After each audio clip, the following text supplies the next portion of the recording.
একজন পিৎজা বিক্রেতা আর অন্যদিকে ফুড ডেলিভারি অ্যাপ, দুজনের স্ট্র্যাটেজি বদলে দিল ভারতের ফুড ইন্ডাস্ট্রি।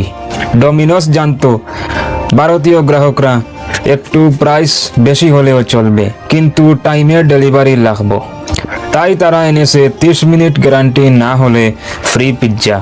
এই স্ট্র্যাটেজি গ্রাহকের মনে তৈরি করে বিশ্বাস আর লয়্যালটি। ফলে ডমিনোস হয়ে গেল ভারতের সবচেয়ে বড় পিৎজা চেইন।